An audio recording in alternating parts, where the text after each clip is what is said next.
The folder wore a red stripe. Project Stargate. Classified. A transcript inside began with a tremor in the voice. A man in Virginia said he had seen a gilded chest inside stone.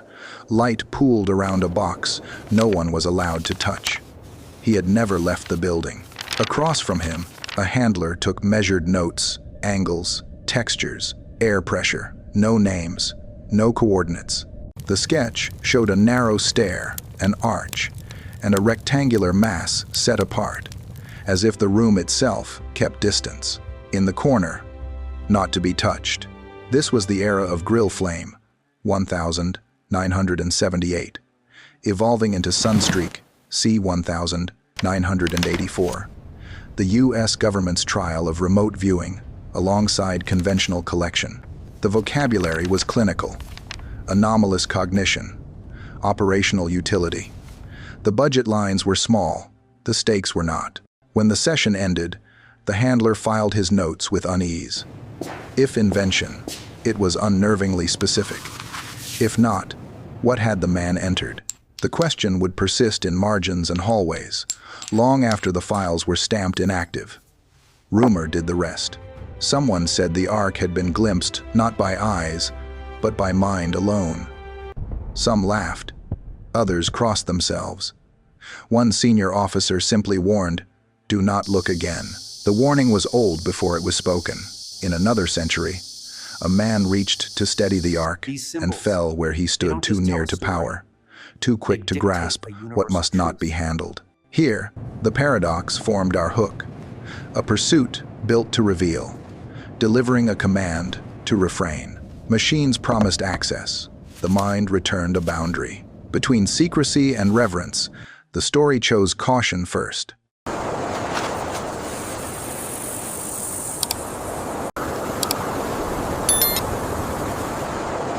Fire, exile, and a vanished Ark. Jerusalem, 586 BCE. Gates give way. Cedar beams pop in the heat. Priests move like shadows through colonnades, lifting what they can and letting go of what they must. Somewhere behind the veil stands an absence, the place where the Ark once rested between the cherubim. Was it lowered into bedrock in the night, sealed behind a hastily cut wall, or already removed under priestly orders when the Babylonian line tightened? The inventory that follows lists bronze, basins, pillars, treasure. It does not name the Ark. The silence is louder than fire.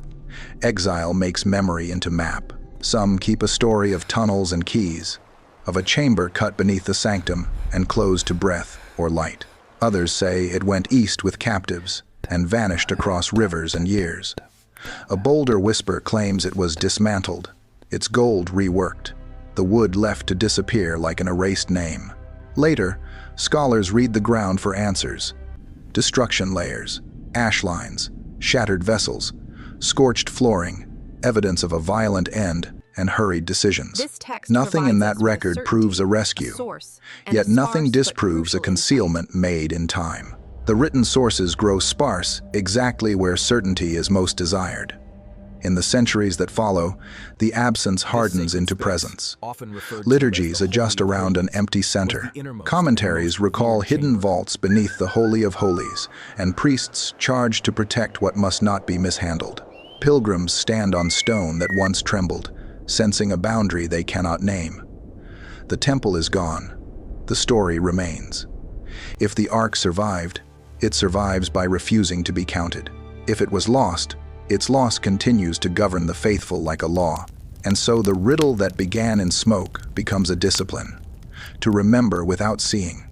To honor what cannot safely be touched.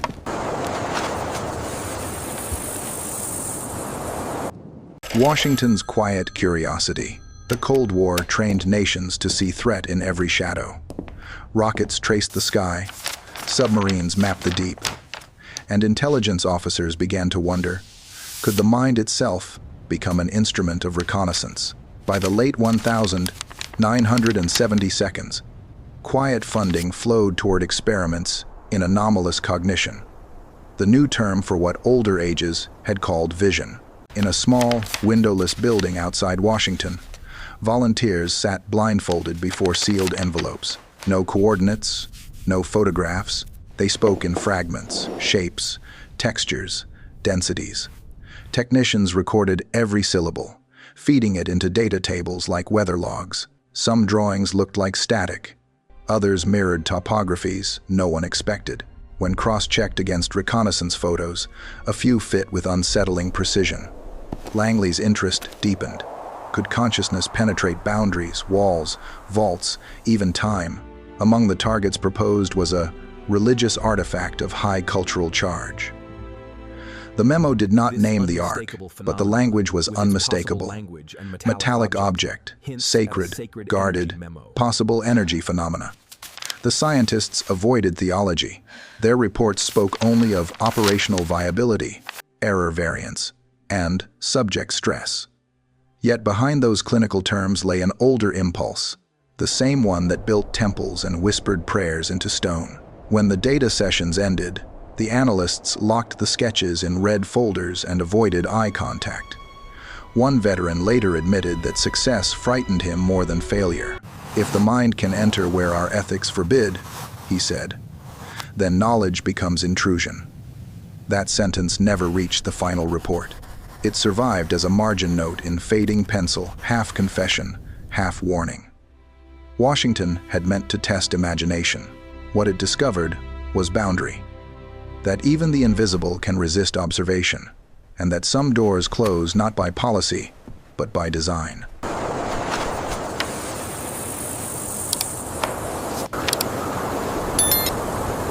The remote viewers. They were taught to see with eyes closed. A breath, a countdown, then the quiet instruction. Describe the site. No maps, no photos, no hints. Inside a fluorescent-lit room at Fort Meade, pens began to move over blank paper lines without thought, curves before meaning. One viewer wrote stone, another below ground, another simply pressure. The monitors guided with soft precision.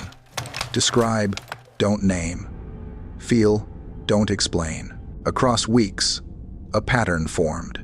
Different sessions. Same geometry, a stair that descends, a chamber that widens, air that feels thick, metallic, alert. Sketches stacked atop one another like transparent echoes. One monitor joked, "You're all seeing the same basement." No one laughed. When a summary was drafted, the heading read only Target 17. Accuracy reports wavered between 25 and 70%, depending on who did the counting. Yet the convergence of detail, the arches, the echo, the guarded light, was too persistent to file under coincidence. Analysts compared the drawings to old topographic surveys of Jerusalem. The match was partial, not proof.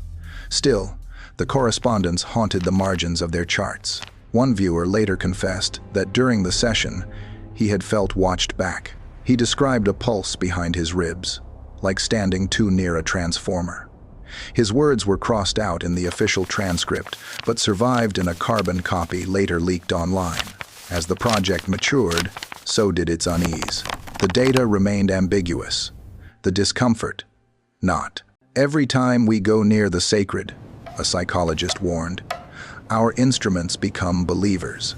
By 1985, the team had mapped half a dozen unseen chambers across the Middle East. Whether they found anything at all is still uncertain. But inside those sketches lay a quiet heresy.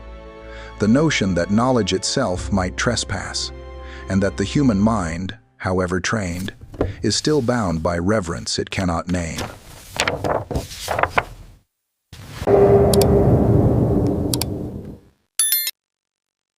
Sketches of a chamber. The envelope was supposed to contain routine data. Instead, it held 5 sketches drawn by different hands, each labeled Target 17. The lines met like whispers agreeing in secret. A stairway narrowing downward. An arch. A box within the darkness, set apart from the walls as though the air itself made distance. In every drawing, a faint halo, an attempt to capture light that should not exist. When analysts overlaid the transparencies, the alignment was unnerving. Proportions, angles, even the slope of descent, nearly identical. One technician pinned them beside a century-old diagram from Charles Warren's 1867 exploration of the Temple Mount tunnels. The match was too close for comfort. The same curve, the same terminal vault beneath a spur of bedrock. A cross-reference followed. Eilat Mazar's Ophel Excavations, 2009. Subterranean mapping by Shimon Gibson. Each confirmed cavities, sealed, symmetrical, unexplained beneath the northeastern ridge. Officially, none could be reached. Unofficially, someone had tried. The correlation was filed under religious sensitivity and stamped "no further tasking." Weeks later, a rumor claimed the sketches had been shown to an Israeli liaison who recognized the pattern at once. He left the room without speaking. His memo, if written, was never logged. But in the database index, a new line appeared. Cross-domain source correlation, Jerusalem, subsurface, terminate query. Among historians, the drawings became legend. Some dismissed them as psychological coincidence. Others as proof that intuition sometimes sketches what reason refuses. The archivist who sealed the envelope again wrote in the margin, "All lines converge below." He meant the geometry, perhaps, or perhaps he meant the question itself, that no matter which path the seekers took, they would always end beneath the same stone, staring into the same charged silence.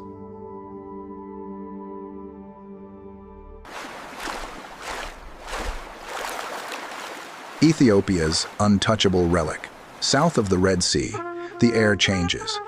In the highlands of Aksum, sunlight flares against basalt and ancient obelisks lean like frozen trumpets. Within a walled courtyard stands a modest chapel, street, Mary of Zion, said to guard the Ark of the Covenant itself. A single monk keeps watch. He is the guardian chosen for life, forbidden to leave, forbidden even to sleep far from the relic. When he dies, another takes his place, chosen by the elders in silence. No camera has ever entered the sanctuary. Pilgrims touch the outer wall, weeping prayers into its stone. Each January, during Timkat, priests parade replicas, tablets, veiled in brocade, symbolizing the Ark's presence, without revealing it. The true chest, if it exists, remains still, unseen, untouched. Legends trace its journey back to Menelik I, son of Solomon, and the Queen of Sheba. The Kebra Nagast recounts how he carried the Ark from Jerusalem to Ethiopia, escorted by angels and guarded ever since. Others claim priests fled with it during Nebuchadnezzar's siege, finding refuge beyond the Nile. In both versions, the thread is the same divine will preserved through exile. In 1941, British scholar Edward Ullendorff claimed to have seen the Ark during the Italian occupation. Years later, he recanted, saying only, "It is better not discussed." The CIA's 1,970 cultural attachés noted the site in brief cables. Extreme local reverence, no access, high control. The phrase reads like both report and prayer. To the outside world, Aksum's mystery is geography. To the faithful, it is theology. The unseen has become its own defense. Every attempt to verify collapses against devotion. The monastery's silence holds longer than any government secret, and the guardian's vigil continues an unbroken covenant of presence, unseen yet believed.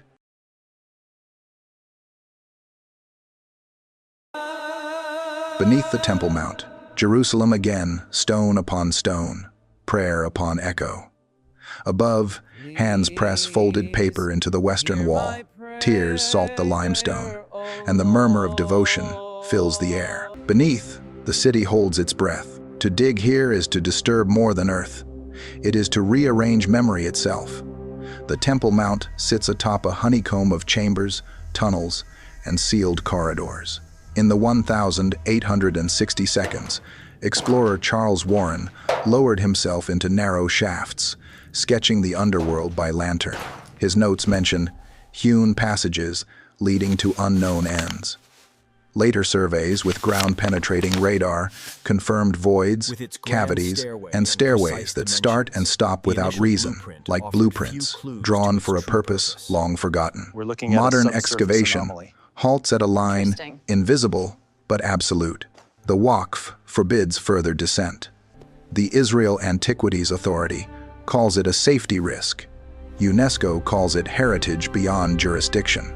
Yet rumors persist of sealed vaults beneath the Holy of Holies, or of Jeremiah's Grotto, a cave north of the hill said to guard sacred vessels hidden before the Babylonian siege. In 1981, a small drilling project near St. Anne's Monastery triggered riots after whispers of a secret dig spread through the city. Official statements claimed a sewer inspection. Unofficially, a bore camera had glimpsed a cut stone corridor, then lost power. The footage vanished. Since then, no sanctioned spade has touched the bedrock below. Even mentioning excavation can summon diplomatic storms. Yet those who have stood beside sealed gates describe a weight, a pressure of history that hums against the ribs. Whether it guards a relic, a memory, or simply the fear of finding both, no one can say. Beneath Jerusalem, the silence is thick enough to feel. It answers every question with the same reply: not yet. Declassified. Redacted. When the Stargate project files were declassified in the late 1992s, archivists expected Cold War curiosities, government money wasted on crystal visions and telepaths. What they found instead was unease bound in paper. Thousands of pages unsealed, yet laced with thick black bars of omission. The gaps spoke louder than the text.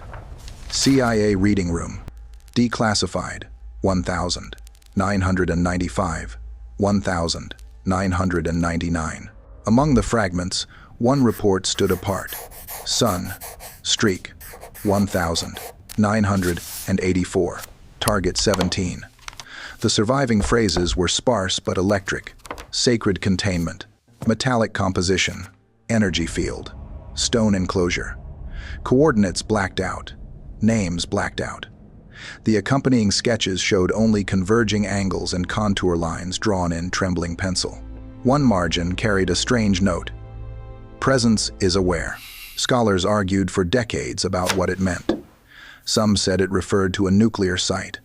Others, to the Ark of the Covenant itself. The language containment, sacred, field, was too biblical for a scientific brief, too measured for myth. Even skeptical analysts admitted the phrasing was odd, as though the writer sensed he had crossed from intelligence into theology. Journalists tried to trace the file's author, but hit a wall of missing names. A retired officer later recalled, "That target was different. We didn't look for a location, we looked into an idea."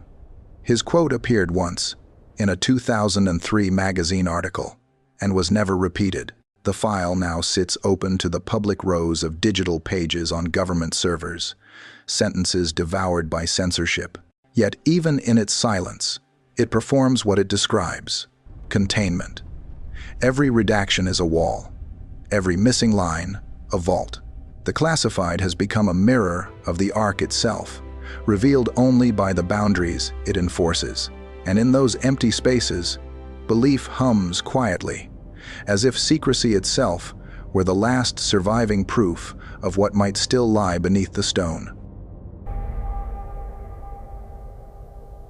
Instruments versus intuition. Science came to test what faith and vision had already claimed. By the early 2000s, Jerusalem's slopes bristled with instruments: radar arrays, magnetometers, seismic probes, each humming for a glimpse of what remote viewers once described. The data streamed in clean and heartless. Soil density, echo returns, void signatures. Machines spoke in decimals, not parables. Ground-penetrating radar traced cavities beneath the mount, but interpretation blurred between geology and legend. Some voids were natural fissures, others deliberate. Engineers measured, cross-checked, and hesitated. Beneath every anomaly lay a question no algorithm could answer. If you prove the sacred, does it stay sacred? At the Temple Mount Sifting Project, archaeologists sifted tons of displaced soil, grain by grain. They found seal impressions, pottery with gold leaf, fragments of cedar inlay, echoes of ritual craft. None were decisive, yet together they whispered of an age when worship meant metallurgy, when holiness had weight. Each discovery drew pilgrims and skeptics alike, staring at dust for meaning. In 2015, a team compared radar scans to the declassified sketches of Target 17. Two contours aligned by chance or by something more patient. One physicist dismissed it as noise. Another stared longer and said, "Coincidence is just evidence waiting for courage." The argument deepened. Intuition versus instrument. Faith versus proof. Technology can verify almost everything except the reason we seek. Late one night, a radar technician saw a pulse repeating every 20 seconds, too regular for fault lines, too faint for machinery. He logged it as artifact noise and went home uneasy. The next morning, the signal was gone. Perhaps nothing moved beneath the mount at all. Or perhaps something simply refused to be measured content, to let faith, not physics, keep the vigil. Gatekeepers and quiet threats. Power protects its own mysteries. When journalists began asking about psychic archaeology and hidden vaults, the replies came wrapped in politeness and fatigue. Restricted sight, security issue, religious sensitivity. Each phrase a door that looked open but wasn't. In Jerusalem, a shovel is never just a shovel. It is a declaration about who owns the past. The Muslim Waqf that governs the mount forbids subsurface work entirely. The Israel Antiquities Authority deflects with terms like safety and heritage. Even the Vatican's observers stay quiet, their silence shaped as diplomacy. Every guardian understands the same arithmetic. One rumor of discovery can ignite more than faith. Whispers persist of back-channel meetings between governments' agreements that some truths are too incendiary to uncover. One unverified cable warned, "A revealed ark is a political weapon." The phrase circulated through embassies until no one remembered who wrote it. Inside universities, another kind of gatekeeping took hold. To mention the ark in a dissertation was to risk academic exile. Funding evaporated. Committees smiled thinly. Yet behind closed doors, scholars still traded theories like contraband, half confession, half obsession. The fear wasn't of myth, it was of verification. What if someone really did find a gilded chest in a forbidden vault? In ancient lands, which nation would claim it? Which faith would lose control? In the Holy City, revelation could be as destabilizing as invasion. A rabbi once told a visiting reporter, "When heaven hides something, the wise stop digging." A secular official said it differently. "It's cheaper to keep the peace than to test a legend." Between those two sentences lies the policy of an age, a truce built on reverence and quiet threat, holding history in suspension so that faith and politics can both survive.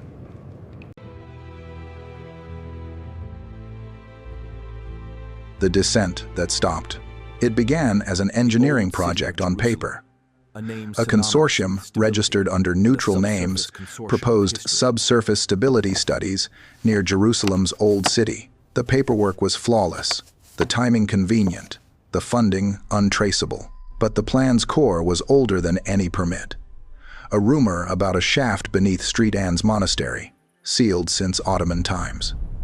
Work started at night under floodlights, wrapped in blackout cloth. Locals heard nothing but the hiss of generators.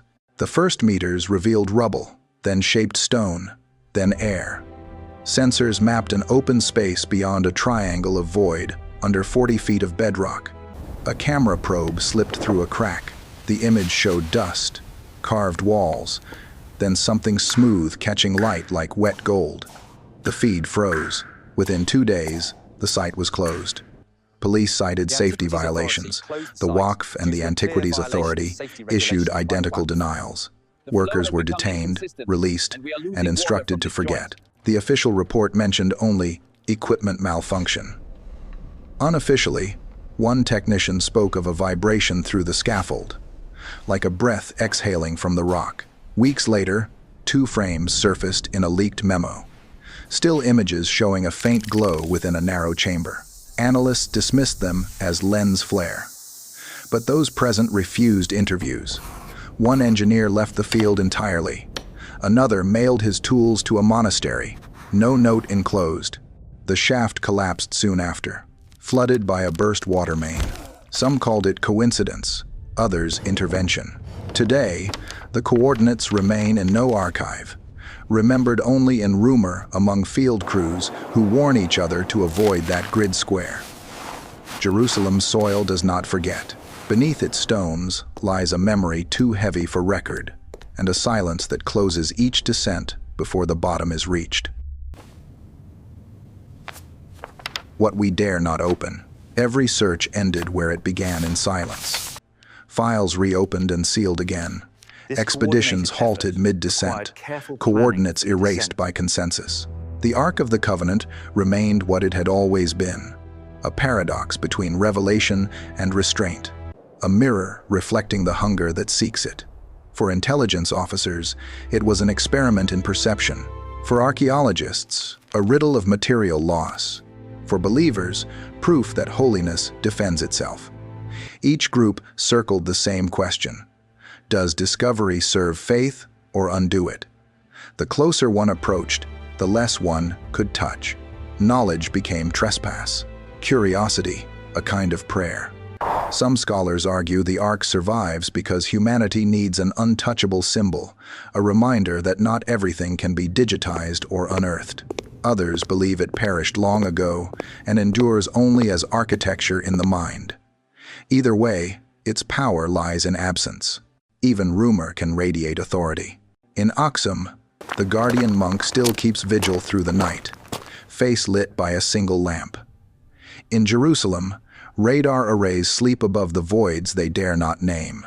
In Langley's archives, declassified pages hum faintly with what they refuse to reveal. Across them all drifts the same sentence, written in different hands. Do not touch. Perhaps the Ark endures not as an object, but as a covenant between memory and fear, a shared understanding that the sacred remains sacred precisely because it resists exposure. To believe it waits somewhere is to believe that mystery itself is still alive in the world. In the final folder of Project Stargate, an analyst penciled one last line before retirement. Some things are kept not to be found, but to keep us searching. The light flickers. The vault stays closed. Over the centuries, silence has become the Ark's last defender, an unseen current humming beneath the oldest stones. If the sacred still breathes,